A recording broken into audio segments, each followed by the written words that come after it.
محاولات كثيرة لسرقة حسابات الجيميل حول العالم.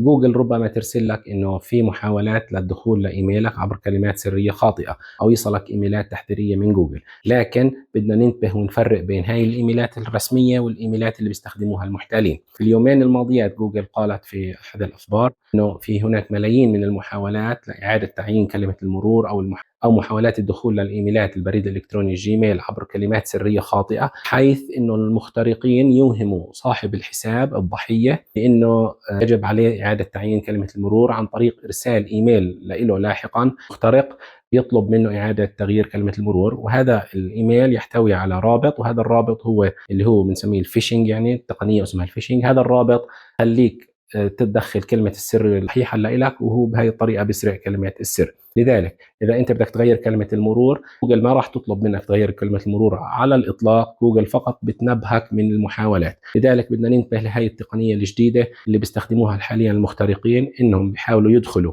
على إيميلك كلمات سرية خاطئة. جوجل بتنبهك إنه في محاولات، فهم بيرسلوا لك تنبيه آخر مشابه عشان أنت تغير كلمة المرور.